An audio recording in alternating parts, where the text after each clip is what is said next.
Welcome to the 21 Convention, Miami, Florida. Our next speaker has been in the business for 38 years working with men on high intensity training. Man, that's as long as I've been alive. So some pretty cool stuff. Let's bring on stage Mr. David Landau.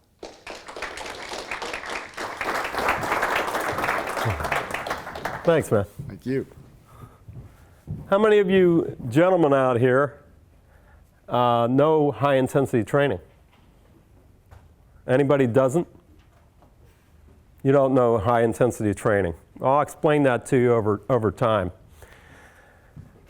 It's funny, the speaker before me was talking about this wonderful he had a wonderful nutrition talk, and if I ate like him, I'd probably be twice as big as what I am today, maybe.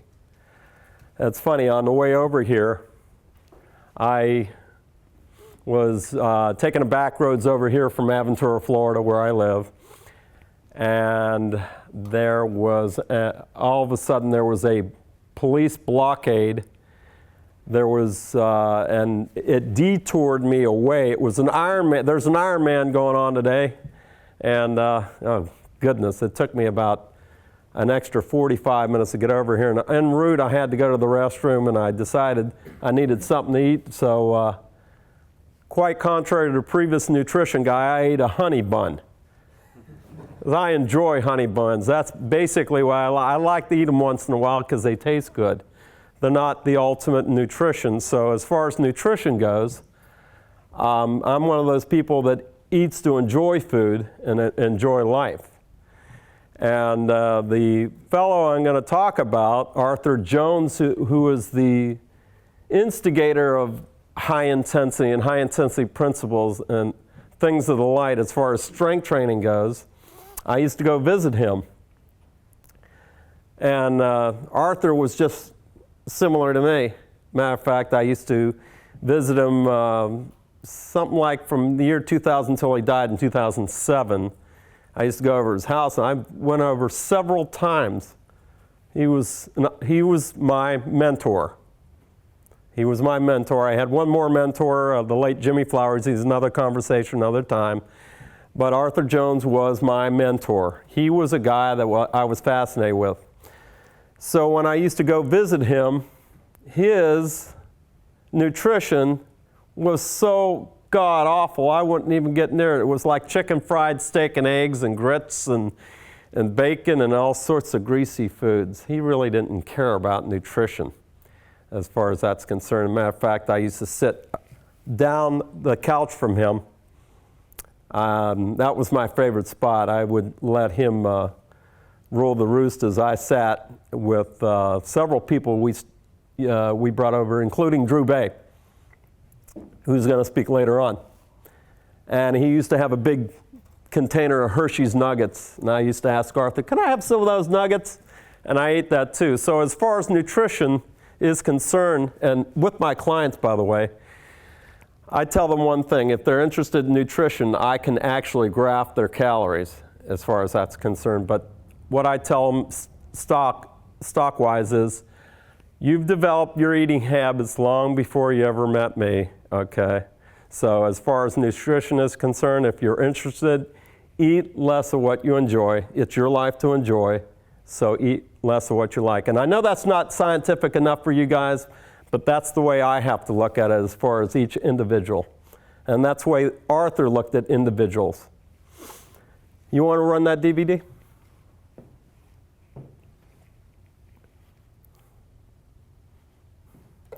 Here's Arthur Jones.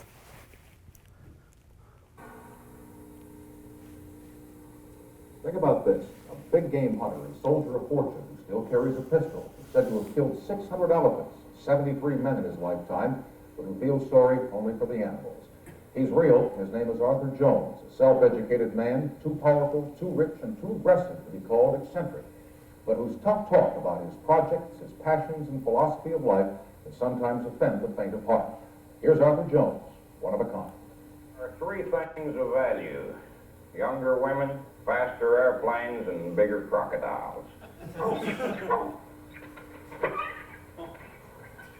This alligator is 10 times as dangerous as one that's never been around a man. This has been coming here for the last 10 years. They've been feeding him. He has no fear of man, and this kind of alligator hurts you. This is a western diamondback that just turned 22 months old. One of our experiments in attempting to produce a hyper strain of rattlesnake. Exercise, to be of value, must involve overload. And if it involves overload, exercise is not very pleasant. It's hard. If it isn't hard, it has no benefit. A bodybuilder hard at work in a bizarre contraption called a Nautilus machine. It's the cornerstone of Arthur Jones' fortune. Jones, a lifelong student of exercise physiology, began tinkering with his invention more than 30 years ago. The first machine for sale was built in 1970. At the time, Jones was broke. He made the prototype with $2,500 borrowed from a sister. Since then, thousands of Nautilus machines have been sold, and the business is entirely owned by Arthur Jones. He's become a millionaire many times over.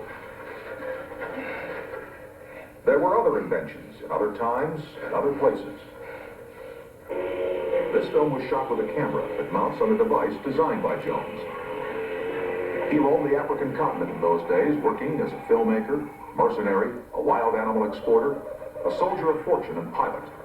Everything from choppers to jets. Jones' macho style and open fondness for younger women provoked the inevitable question. Does it bother me that I sound like a male chauvinist? No. I am a male chauvinist. I think women are wonderful. I think every man should own several. Lake Helen, Florida. Jones lives here with his fourth wife, who shares his passion for nature and animals. Jones has the best of all worlds. The headquarters of his organization, his main office, is only a stone's throw from where he lives. Jones is an insomniac, so he often works late at night, at home, alone. His politics are also a lonely pursuit. Politically, I'm about 64,000 miles to the right of Attila the Hun. Independence, Virginia, where Nautilus equipment is manufactured. Another plant is now building in Texas. His phenomenal financial success has forced Jones to wrestle such money problems as taxation and inheritance. You pay tax in proportion to the amount of money you make. If you make no money, you pay no tax. So far, I have made very little money because I invest it in the business. I spend it. And I would much rather do that than give it to the federal government and let them waste it. You can't eat money. You can't take it with you, and leaving it to people is a terrible mistake because it simply destroys them. It is my clear intention to leave nothing to my children. My children have been told from the time that they were very small that I will not leave them a dime, not a cent. Jones is hard. So is the regimen demanded by his exercise equipment. Thousands of institutions use Nautilus machines. One of those, Pennsylvania State University. Strength coach, Dan Riley. Well, we're finding that we're producing a superior athlete, an athlete that's better conditioned, less susceptible to injury. We take less time to train, giving the athletes more time to study. The problem is very few athletes or coaches know how to utilize these techniques the way that they're supposed to be used. Get it up, get it up, get it up, get it up, get it up. Come on, push. The key to building strength with Nautilus machines is pushing to exhaustion and beyond. The athlete is forced to go on until his body fails. In this discipline, muscles are made of pain. Resist, resist. That's good. Jones is now entering a new field, television. Convinced that the video disc and exercise instructions can be marketed successfully, Jones will spend about $70 million, transforming his Lake Helen plant into a series of ultra-modern TV studios. There'll be other programs too, one called Younger Women, Faster Airplanes, and Bigger Crocodiles, the enduring passions of Arthur Jones' life. Despite these bursts of apparent whimsy, Jones is a stern man, and enlightened self-interest is his motto. I am not involved in this business for the purpose of aiding or abetting mankind.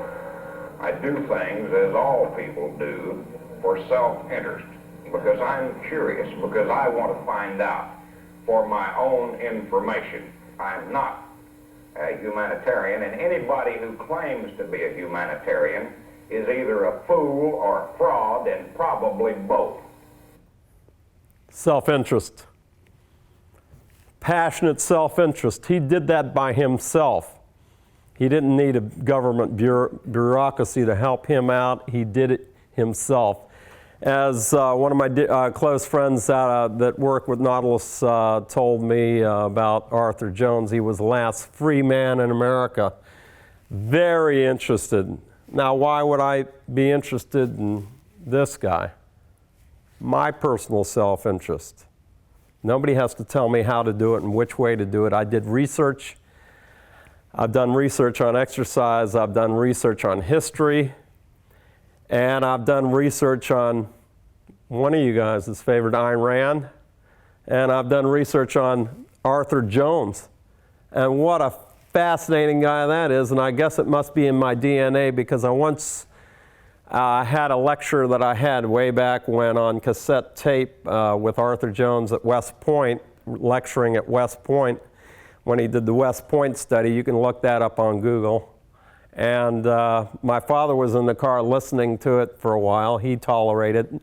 And when we shut the car down, he turned to me, he says, "I love that guy, Arthur Jones."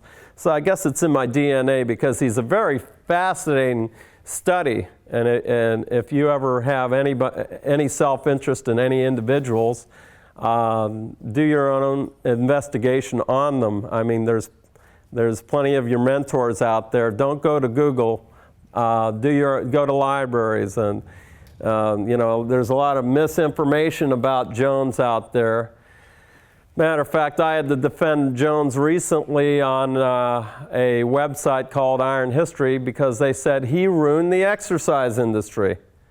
No, he actually was one of the most valuable people ever existed in the exercise industry. And the guy was talking about how power cleans are supposedly good for sports training and football, but Nautilus equipment and the like aren't. Well, I'll explain it to you later why, but what I told him is power clean. You know what power cleans are good for? Anybody?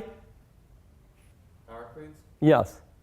They're good for power cleans. They make you better at power cleans. They have no transfer whatsoever as far as exercise effect. And where did I learn it from? Him. Go ahead.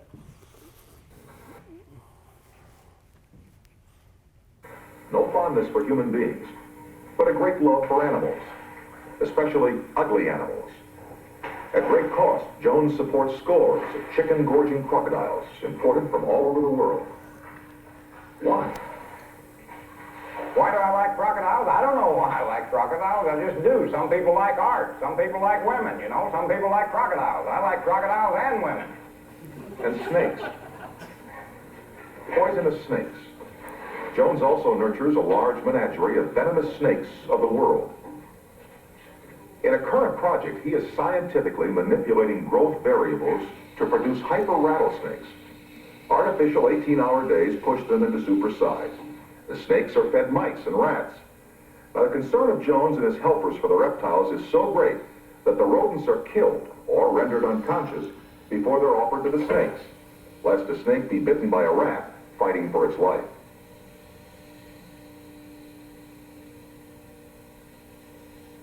So when making money, inventing, or adventuring gets dull, Jones can always visit his exotic pets. Sitting Cobra, South Africa. Got me on the hand. You put the mask on to save your eyes, because they spit their venom. You sprayed it all over my hand here already. They strike, blow out a charge of air, bite down with the fangs, and expel the venom, and they can hit a standing man in the eyes from about 12 feet. So this is one of the few animals that has a weapon that works at a distance. Cobras are fun, but But rattlesnakes are better. Their sound is so neat, and the rattle is like music to Jones' ears. During his lifelong love affair with snakes, Jones has been bitten 24 times. Nowadays, he substitutes a balloon for his flesh.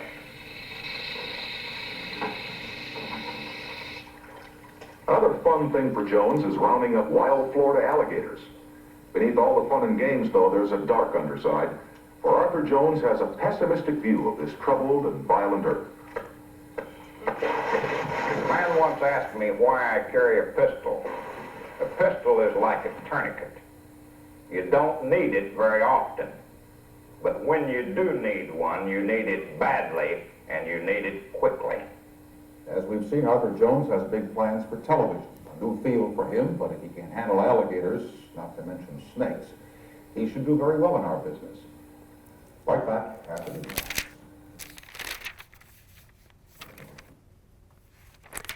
That's interesting because it kind of tells me about Arthur as far as his dealings with people. He was interested in a good product, and he was interested in being honest about the product. You don't see that much today.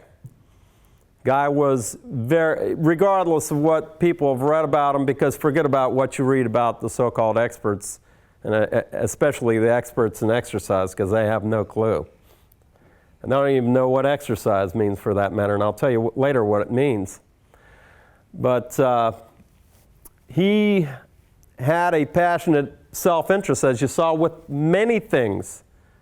He started he started lifting weights in the 1930s when he was a young guy. Back then they lifted weights. They had barbells and dumbbells and an occasional kettlebell, believe it or not, which actually was developed in this country in 1904, that is now touted as a way to train, which is almost ridiculous beyond your wildest understandings.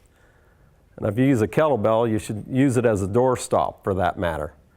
It's got no value. It's a very limited tool. But he started weightlifting and found out that he read every book that he could possibly read on the subject of exercise. The early Lederman books, Earl Lederman was a legend in the exercise industry. He had programs along with the great Charles Atlas, the old sand kicked in your face, I'll get back and get the bully guy. Look him up. And there was another, Earl Lederman, George Jowett.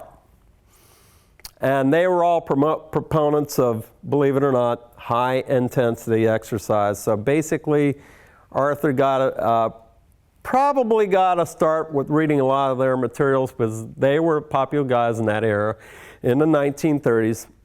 So in the 1940s, right around 1947, he said, you know what?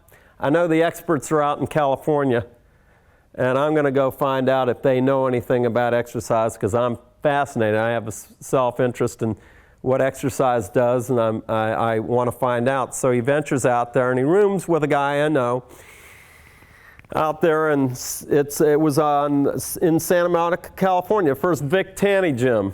He was the first one to institutionalize franchises of fitness centers, was Vic Tanny, or Vic Tanny International, Vic Tanny health clubs. And the first gym was like a virtual dungeon. But Arthur went there, and he used to go there, and believe it or not, you didn't have exercise outfits as you do today, as everybody has to have their fashion outfit. He used to go there in cowboy boots and wear his cowboy hat, because he was kind of like one of those Western cowboy types. And he used to go in there, and he'd do curls, and he'd do wrist curls with 135 pounds. And those that you know what a wrist curl is, 135-pound wrist curls that's an unbelievable feat of strength. And he used to, in order to do military presses, he used to take the bar, squat under it, and then press it up. So he did presses, curls, occasional squats with the barbell.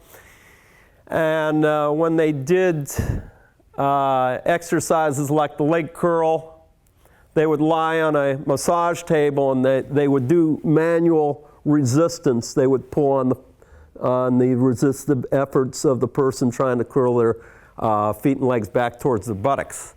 And they also used to do manual neck exercises back then. You wouldn't believe how far exercise techniques do go back, and exercise machinery, and that'll be another talk another time. Exercise variable resistance equipment goes back to 1865. So there's nothing real new under the sun. So getting back to Arthur, he went out there and he asked the experts about exercise, and he found out that they did not know any more than he did. And he was rooming with Ben Sorensen, where Arthur would disappear for a while from where they lived. This is a storyline for you, so it tells you how crazy he was. It was beautiful crazy, though.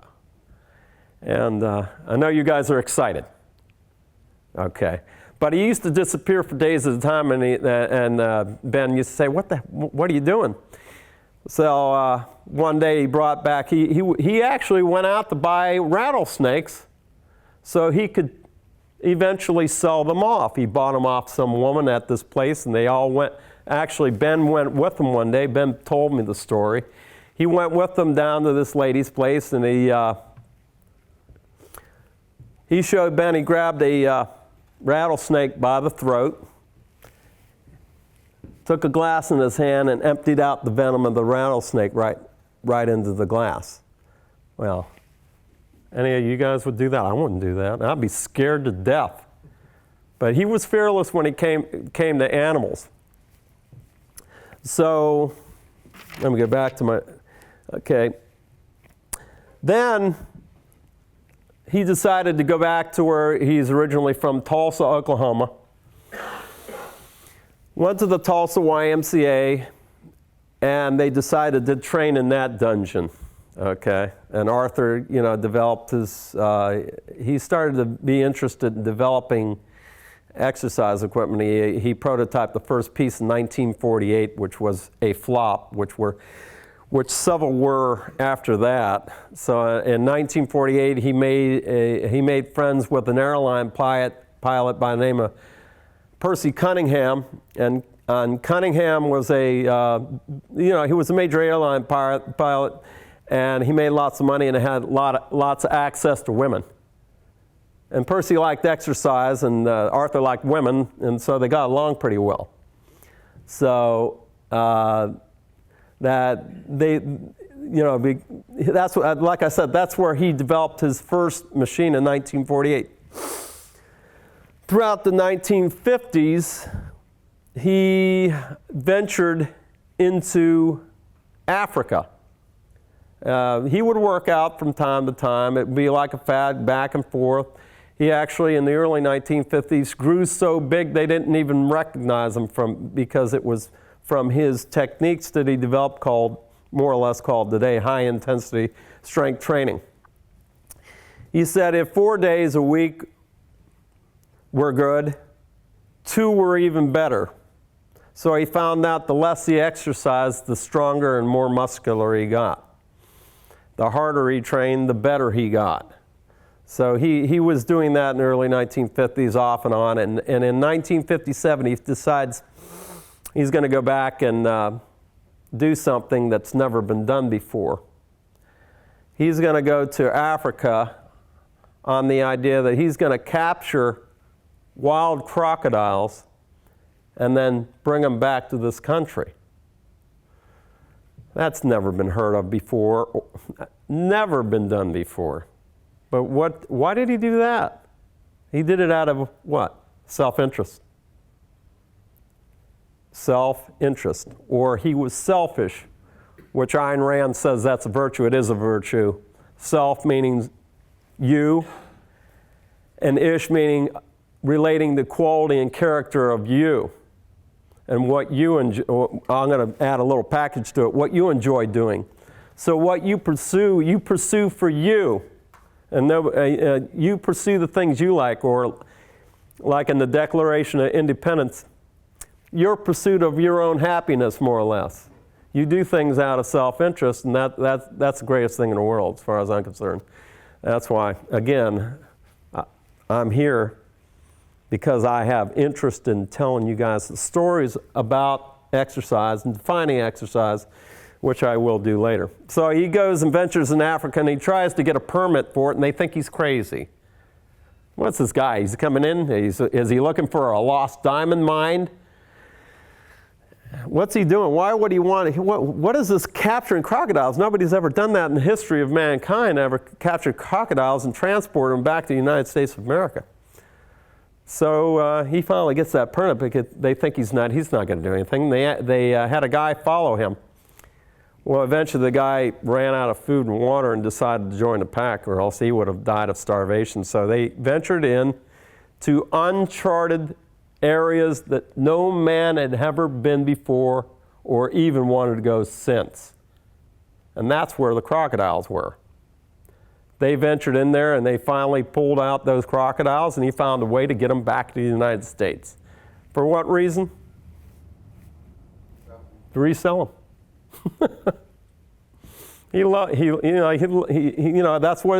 That's what his business was. So eventually, he taught himself. He was so fascinated about animals and all sorts of different animals. He taught himself how to run a film projector, how to put this on film. He had to consult a book about it, and he finally figured out how to do it himself. So forgive my reference, I believe it was the late 1950s. I have several bits of footage on this. He developed a program for TV called Wild Cargo, where he would get on stage. He'd get on the set. I'm on stage. He'd get on the set, and he would bring in live animals unrehearsed without knowing what they were going to do. Poisonous snakes, different reptilians. Sometimes he would bring in a cat of the jaguar-style cat, young cubs, and all sorts of things. And these were unrehearsed, never seen before or since, because everybody has everything's scripted today before it actually goes on TV, and reality is not reality. That was reality. He was there with these animals. He didn't know what they were going to do, but he basically they shot that, and it was really a success. Look it up. It's Wild Cargo. Arthur Jones. You look that up. You can actually Google that. You can look at my YouTube channel. I've got some, I believe I have some of that. If I don't, I'll put some up for you eventually. It's under X Archives. And those out on the internet right now, you can start doing your homework. So subsequently, he changed the name of the series to Capture, and it made it more mild, and he made it too user-friendly. It wasn't like the unpredictable craziness he had before, and it kind of waned. So he's back doing filming in Africa, continuing to do filming in Africa, and the government decides to change on him, which was the former Zimbabwe. It was Rhodesia at the time. It was called Rhodesia. They stole all of what he had, and he had to leave with his wife and kids at the time to come to this country. And he landed in a little Sleepy Hollow section of Florida called Lake Helen, Florida. And from Lake Helen, he went back to what he really liked to do. Several things, but this time he wanted to develop exercise equipment. And he kept doing that throughout the 50s and 60s. He had dozens of prototypes that flopped and failed because they weren't to his liking. He was a perfectionist. He wanted the best equipment possible to make, and if it wasn't good enough for you or me, it wasn't good enough for him. He wanted to produce the ultimate exercise equipment. So he finally has something that he thinks is going to be good. It's a big jungle gym with all the classic pieces of Nautilus on it. The behind neck pull down apparatus, the pullover machine. And he borrows a station wagon from a friend, and he basically has to cut a hole in the top of the station wagon in order for the machine to fit and come through the roof. And they drive all the way to Culver City. What's in Culver City that year is the 1970 Mr. America contest, and he took it out there and he displayed that, and people were fascinated. So on the way back from there, he stops at his old friend Red Larill. I believe, if I'm not mistaken, Red Larill was a former 1960 Mr. America. And he has, still to this day, a standalone, one of the biggest standalone fitness centers in the history of the United States. I know a few others, but I'm going to talk about Red's. And he stopped at Red's.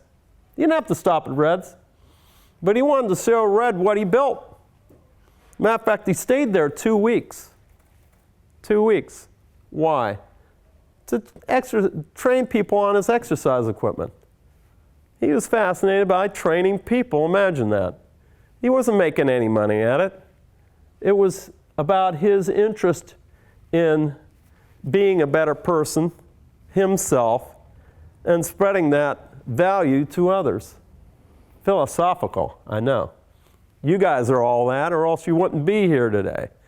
So anyways, he goes back home, and he figures, wait, how do I get the word out? Well, he gets in touch with his old friend Perry Rader, who was the producer and editor of Iron Man magazine, the real man's muscle magazine. And he actually, Arthur had tried for years to get articles published. He had a few published in some of the muscle, Bob Hoffman, York Barbell, I believe in a couple of those magazines, but somehow he got Perry interested, and they began to talk about the ultimate exercise equipment, or the upper body squat called the pullover machine. I'm taking a look at my time. And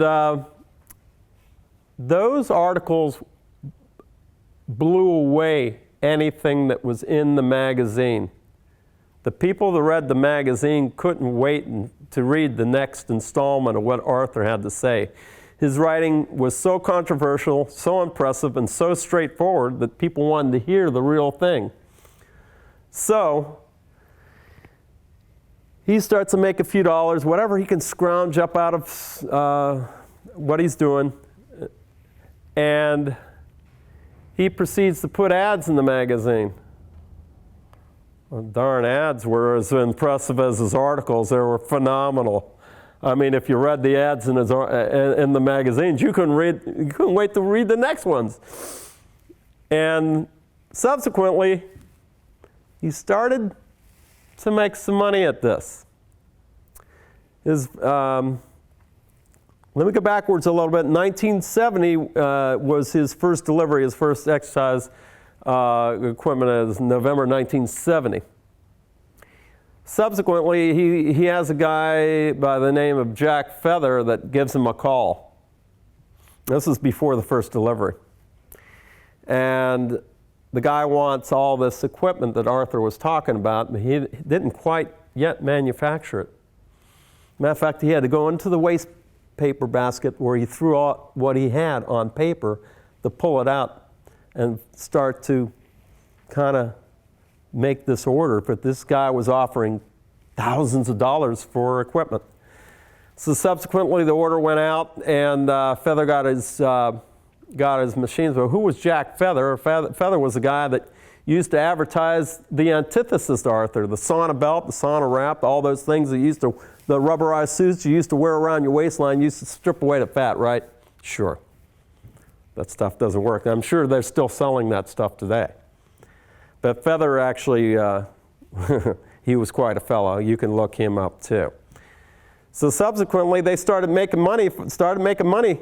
And I believe from the years 1977 to 1984, they dominated the exercise industry and had most of the business.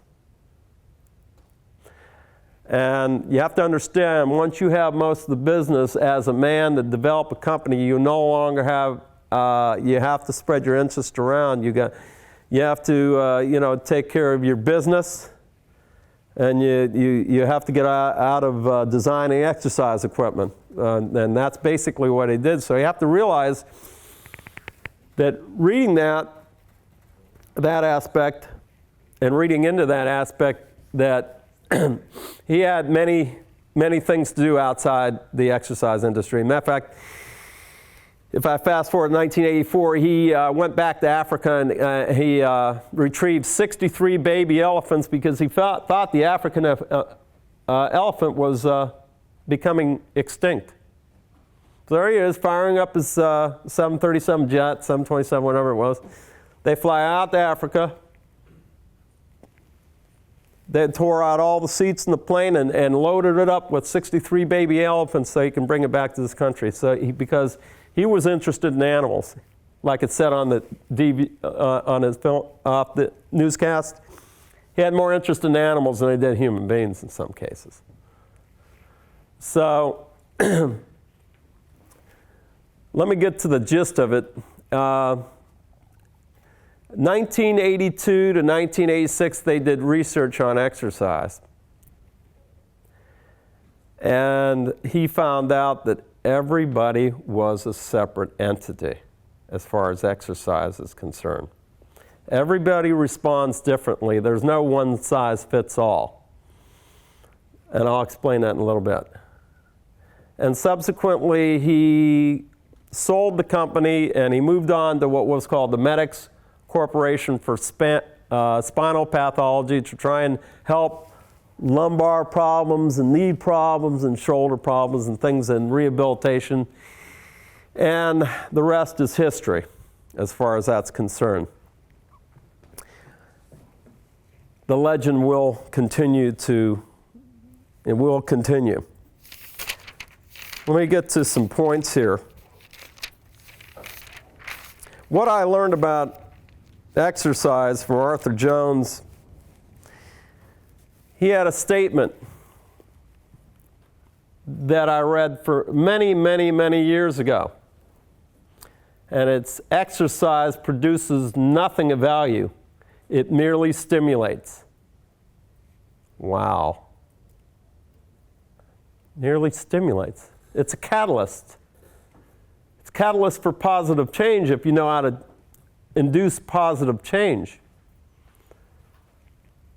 That was brilliant then, but it's more brilliant now because I couldn't figure it out. It took me almost 40 years to figure out what he meant. Well, I'm so smart, and I thought, yeah, that sounds good. I figured it out. Exercise stimulates, okay? How many of you are aware of, how many of you guys subscribe to a speed of movement in your exercise routine? Okay?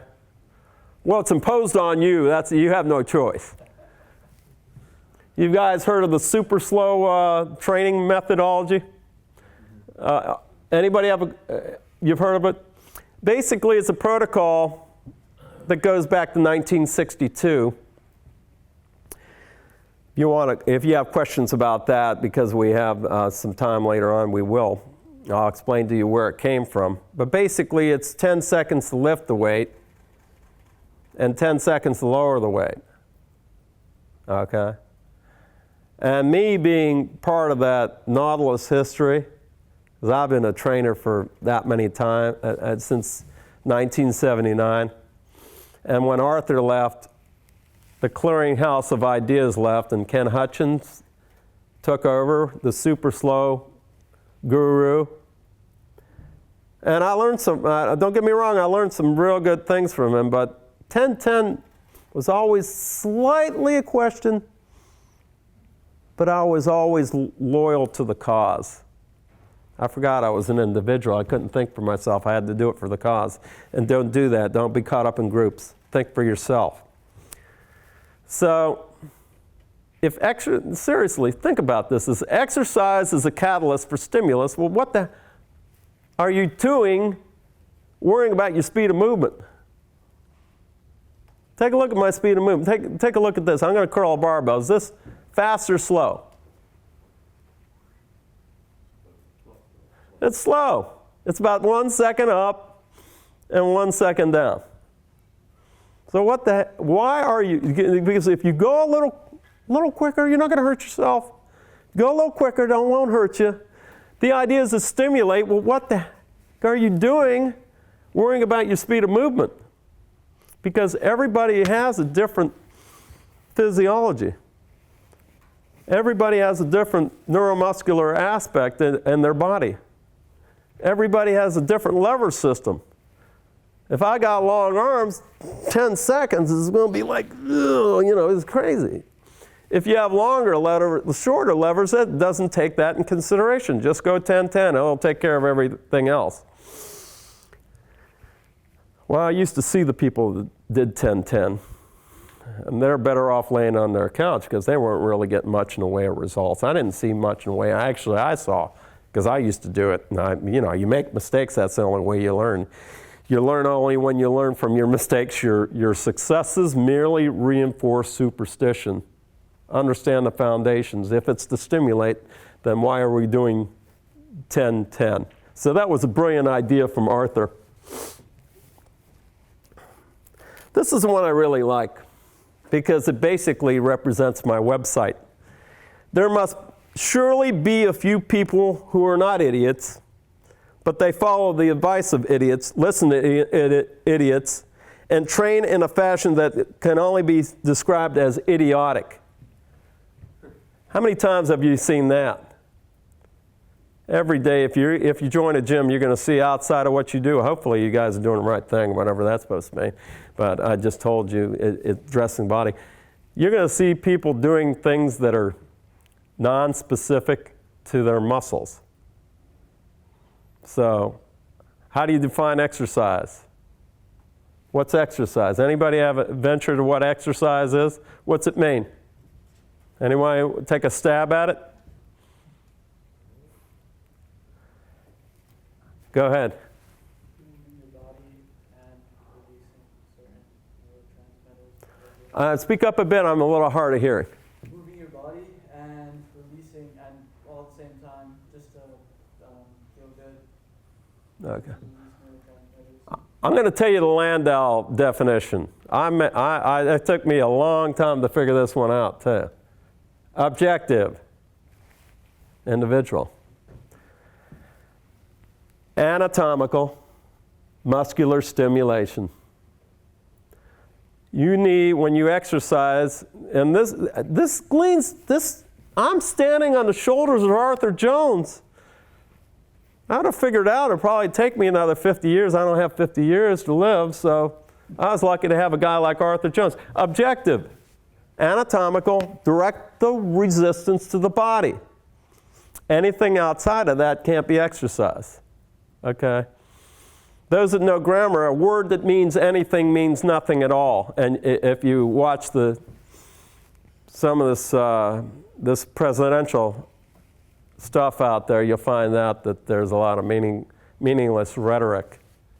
But a word that means anything means nothing at all. So, everybody exercises, right? No, they don't, because they're basically doing anything that's activity-based is no longer exercise because it imposes a skill. You're learning an unnecessary skill.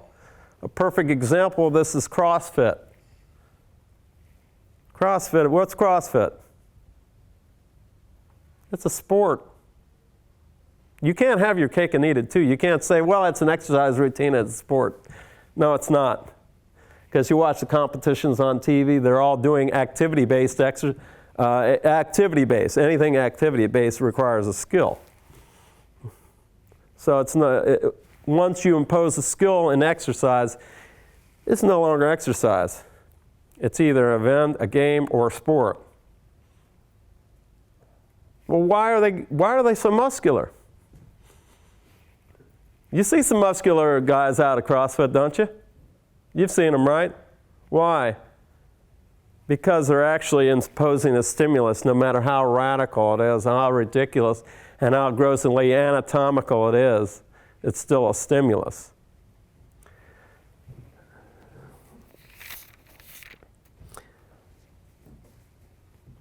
If you like exercise, chances you're doing it wrong. Okay?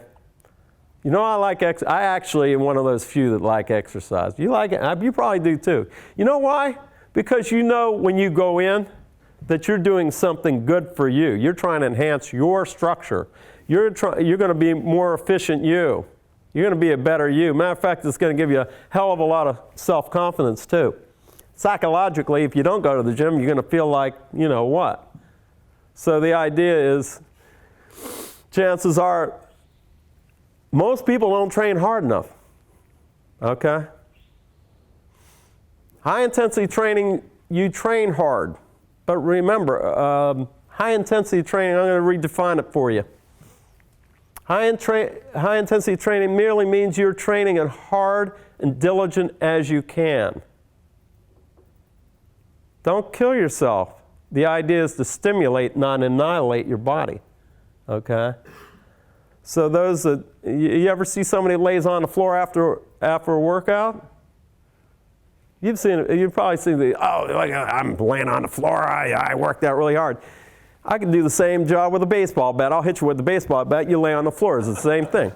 Seriously, okay? The idea is, okay, I'm going to do an exercise. You guys all do the training. If you want to know about the training, you can call me up anytime. I'll tell you. You don't even have to. I don't charge you for calling me up because I'm very happy because I have self-interest in this. I have an interest in this. It makes me happy to help people in the aspect. But the idea of training, you're going to do a set as well as you can. And the idea is to know when to say when. If it's no longer there, it's no longer there. Train as hard and diligent as you can. That's the intensity you want as far as exercise is concerned.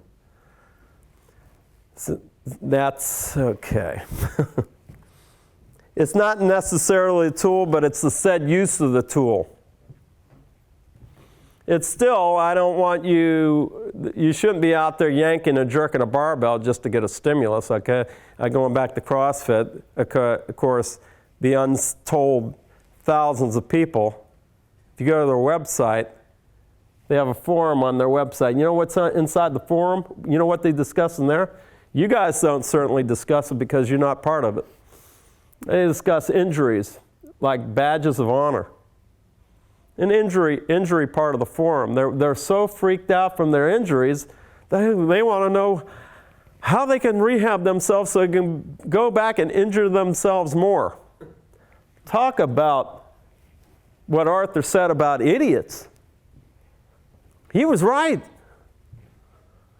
Training a fashion, idiotic, it's a sport. But you'll still see muscles because they are stimulating, but unfortunately, those that were meant to withstand those forces, you're seeing on TV, the rest of them are hurt and crippled.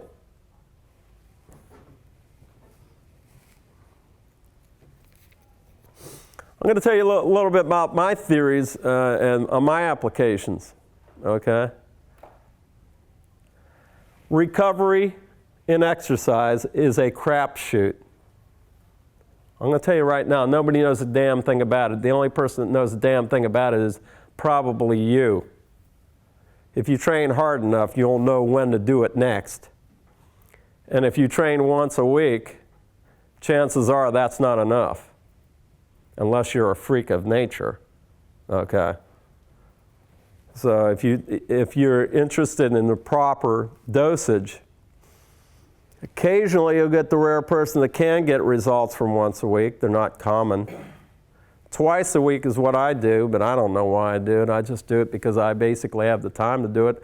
I might even do 3 times a week. You're going to say, well, that's not what the book says. I threw the book out a long time ago when I watched people recover. I have a lady I train that's 72 years old. she recruits probably less than 10% of her muscle mass at any given moment. She can't recruit it, but she gets really good results. She looks good. Looks good. If I trained her 7 days a week, she would still get results because her recovery is that quick. So those people say, well, it's linear. It's not. It's not. Recovery is a real crapshoot. It's up to you to determine how you recover. I mean, I can't wait for another workout, but by the time the weekend hits, I know I'm finished after 2 workouts a week. Another concept is vary the workout as much as possible, because it really does get boring if you train with the same routine day in day out, and that's been suggested in some of the books. I'll tell you one further. There is, like I said before, there is no ideal exercise speed. You know how I find out what's the ideal exercise speed? Is I put a person in a machine and I try and figure out from there, because I have no clue. There's no way I'm going to make that mistake again. I made those mistakes over the years. They weren't purposely made, because that's the only way I learn is by observing people, training. So variety, and like I said, this is not going to hurt you. Look at this, okay?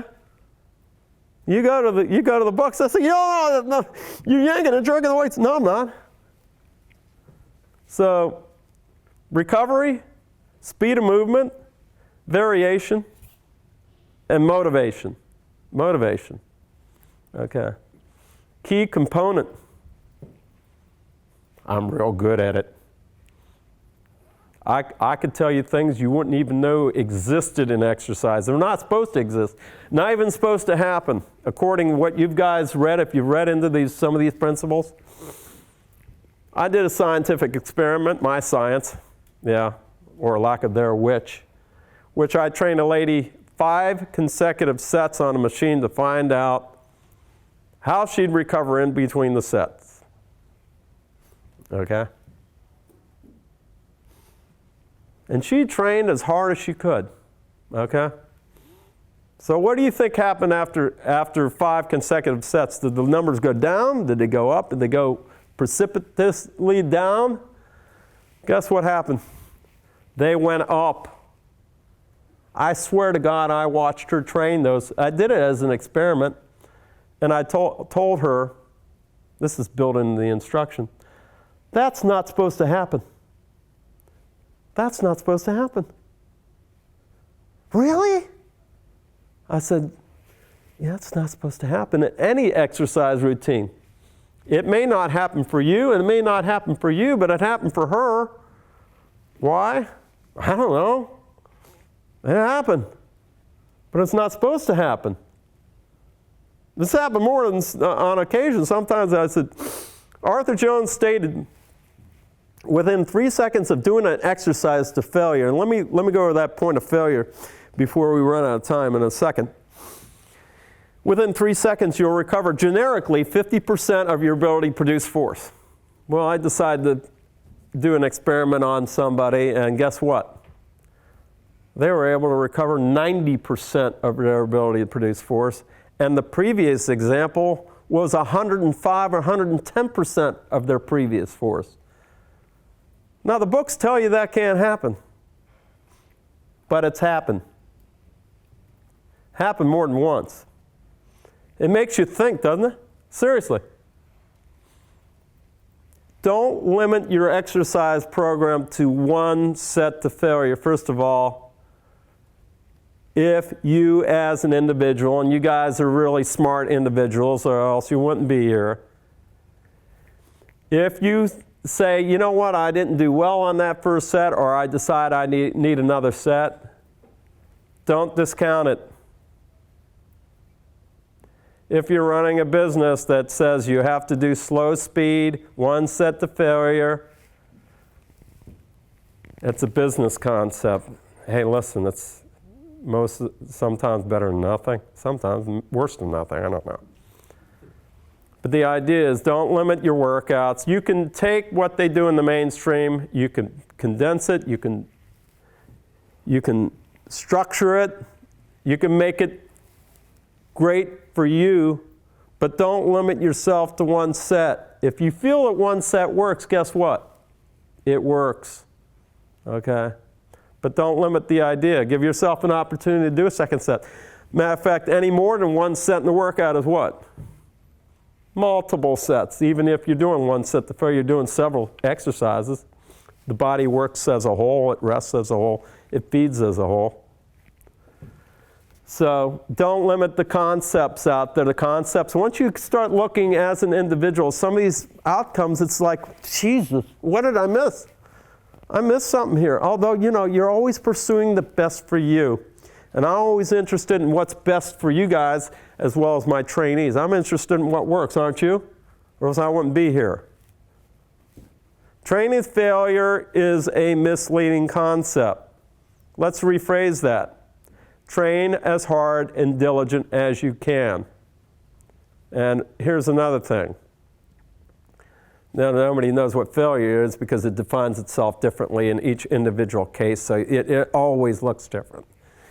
I've had people that train to maximum fatigue, and they basically, I'm walking to the next exercise, and they are right behind me. They're recovered so quickly. You can train one person to failure, land on the floor. They can't even get up for several minutes. It's so different. So one size fits all. You have to identify what works for you. So training to failure is training honestly and intelligently and diligently as you can. Yeah, it's a misleading term, train to failure.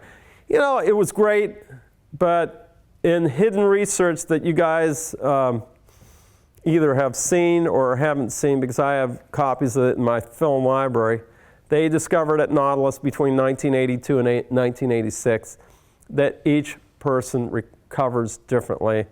Everybody responds differently. It's a different aspect altogether. Let's see if I have anything else to go over for you guys. Oh, free weights versus machines.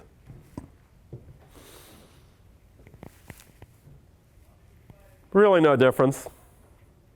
I like machines and I like free weights. I use them both. Oh, it's great to use a combination. No, I don't go by that. I don't care. I use the ones that I feel necessary to bring about physical change. I know you guys like better physiques and big muscles. I'm interested in that too as well. If I can sweat my butt off here. All it is they both provide resistance against movement powered by muscular contraction. The muscles don't know what you're using. Whether it be a barbell, a very highly sophisticated machine, or a bag full of rocks, you're still imposing a resistance on the muscles. So the idea is your choice. Choose. Choose wisely. Barbells are great tools. They're a miracle barbell, like Arthur said. They're a miracle tool compared to anything ever used before. Machines, we can talk about that afterwards. We're getting close to the end here. So is there any questions? Go ahead.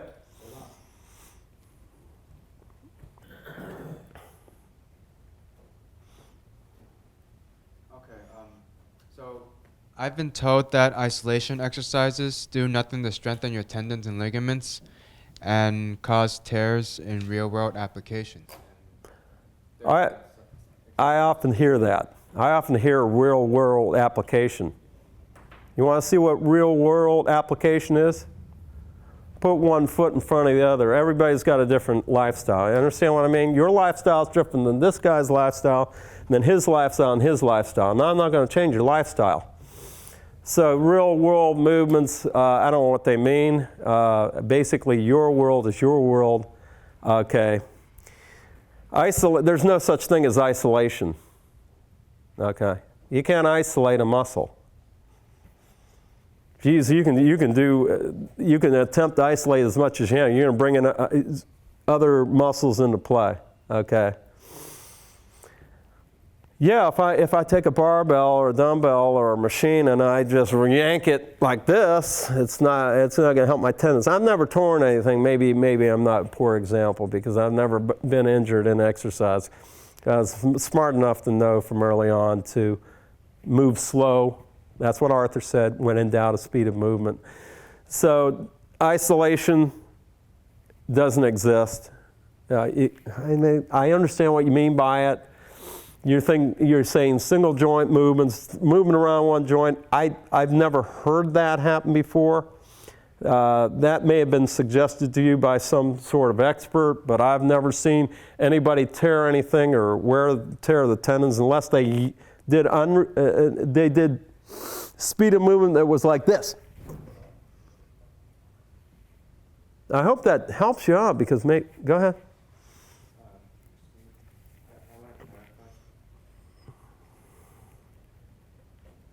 Good question, though. Good question. I just want to clarify. I don't actually mean tear muscles or joints or tendons. You see, the bad for the. You said the in bad the exercise. I meant like in like a sport application, like when you're doing a sport, an actual sport, and your muscles or tendons or joints aren't accustomed to it. You could tear. You could overexert the muscle, and then the tendons and ligaments can't handle it. And when you overexert the muscle, what are you referring to? I'm sorry. Say that again. The muscles exert more force than the tendons and ligaments can handle. In an actual. You're talking about for sports. In sports. Sport. Yeah. You're talking about sports training. Right. Right. Okay. No. I got you now. There's nothing like the real thing. I'm going to go out a little bit because that's a very good question. I'm going to go out a little bit in sports today, in my opinion. Okay. There's been more injuries now today in sports and activities now more than ever before in the history of mankind. In my opinion, this is my opinion, okay? I'm going to tell you something funny afterwards. In my opinion, it's because of the faulty, one-size-fits-all, real-world training applications in sports on NFL, Major League Baseball, hockey, NBA. The idea, remember what I told you before, the idea is to trigger, benefit, stimulate. The idea is stimulate muscles. Strengthen them in the best way possible, okay? If you do it right. Even if you don't even do it hard, you're not going to they're hurting themselves in weight rooms. I've seen some of the practices over the years. They're almost ridiculous beyond your wildest expectations. But Bertrand Russell once said, since when has it been ever indicated the majority is right about anything? And the majority is doing all this type of training in sports. But I've never seen so many injuries in my life. You can correct me if I'm wrong about this. I'm sure the statistics are sky high compared to what they used to be. So apparently somebody's wrong. Either they're wrong or I'm wrong, and I don't think I'm wrong. But you left me out on a tangent. But Arthur Jones once said, you know what we should do with all the football coaches that allow this to happen? Put 1,000 of them in a 747, fly them right into a mountain. I agree with that. I agree with that. I mean, Jesus. I mean, I see cuts of the NBA athletes training. Like, remember, the war is out there. The practice of the sport itself is the conditioning for the sport. If you train the muscles directly and then apply it out to the battle out there, you're going to be better off. Imitating any particular thing, like the argument about a power clean, like we said before, made better power cleans. So what good value is it? Apparently, people have an emotional attachment to them. They tell me it's better. But the idea is to stimulate muscles, okay? And we can talk about this later. I'll I'm an open book. I'd love to discuss it with you later because I'll stick around and watch some of the speakers.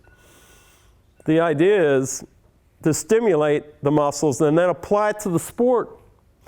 There's way too much conditioning going on in sports today. You look at mixed martial arts, they do nothing. They have all different. They have wrestling, grappling, jiu-jitsu, striking. And what are they doing? Swinging. They're doing ropes and doing things unrelated to the activity. They're beating themselves up. They're wasting their reserves, and then when they go to fight, there's nothing there. Very, very difficult. I mean, the training in sports today is a cultural disaster. What makes me an expert at that? Well, you can see it at face value. You know the injuries are more today. I mean, I couldn't believe the number of injuries. The best example that is, if you call the sport, it's really not a sports game, is Tiger Woods. Here's the guy that's supposed to be the most fit guy, right? Fit guy in golf. Big muscles, broad shoulder, vitality. He can't even play the game now because he injured his back so darn much. He's had surgeries. He's got physical problems beyond your wildest understandings. It's not because he swings any faster than the other guys. The other guy swings just as fast. It's just his training routines were bad, okay? Well, he's somebody you know. Hey, listen, I'm just calling the way I see it. Anybody else? We're actually out of time now, so let's give it up for David Landau.